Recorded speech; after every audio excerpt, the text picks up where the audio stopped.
Hello, and welcome to Gale Belay News, your easy to digest breakdown of current events within the UK by someone from the UK. Today we'll be looking at the coronavirus and the potential of not having a UK quarantine.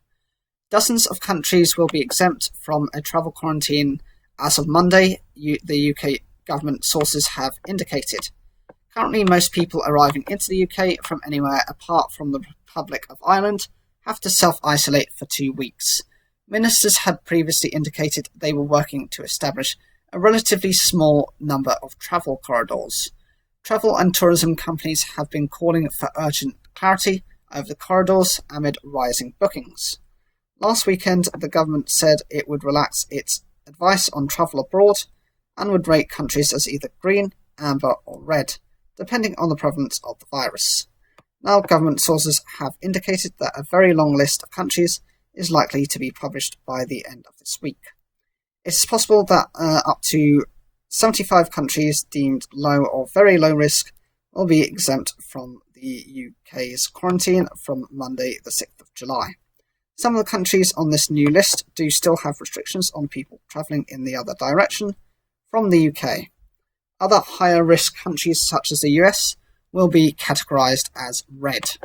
So the government is about to announce something which aviation bosses, many MPs and some scientists have advocated from the beginning: a targeted quarantine which only impacts people arriving into the UK from high risk red countries. It is the opposite of the government's blanket style approach, which has been in place for less than 4 weeks. You could call it a U-turn. For days, if not weeks, the government has indicated that it wanted a relatively small number of bilateral-style travel corridors, namely with European nations, where the virus is under control. It appears that approach hit a number of hurdles. Some countries like Greece weren't willing to reciprocate in the short term.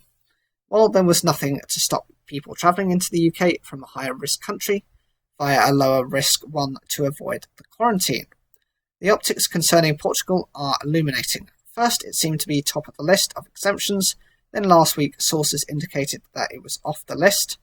The situation regarding Portugal now remains unclear.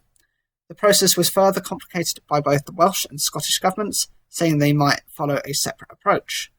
Travel companies will be pleased about a much longer list of exemptions, but they've been pulling their hair out over the confusion and the delay in making final announcement, which is now expected by the end of this week. And critics will question why the government did not go for a more nuanced approach in the first place. It seems that agreeing a small number of travel corridors with specific countries was fraught with risk. The Scottish government has expressed concern about plans to relax quarantine, and it is still in discussion with officials and politicians in Westminster. Travel companies have called on the government to publish its list as soon as possible to end the confusion.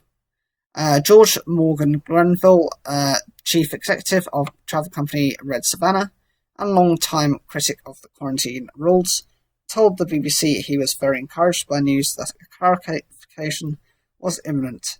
He said the restrictions had been a disaster for the industry, which had been prevented from getting back on its feet.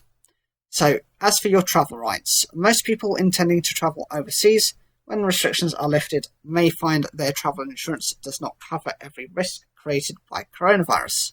A number of new policies will now cover medical treatment for COVID-19, which has been caught while in a resort. However, people who need to cancel a holiday because they develop symptoms before going away or are told to self-isolate at home might not be covered. People who bought an annual policy before the outbreak could have greater protection depending on the terms and conditions of that cover.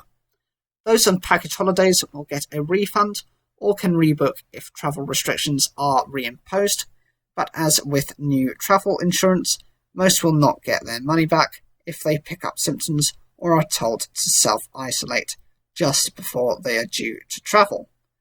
So what do you think about this? The idea of removing all travel quarantines. I consider it to be a very bad idea. I know the UK is second worst in terms of deaths, just behind the US. but our issue is we don't actually want to be importing any of the disease, or for that matter, exporting it either. We have it bad enough. We don't really want to be making other countries worse, or them feeling like they have the right to blame us, because there should be just a blanket ban for the moment. Travel cannot happen the way it normally does. It just needs to be accepted until a vaccine actually is made. What do you think of this? Leave your comments down below, like the video if you enjoyed it, and don't forget to subscribe.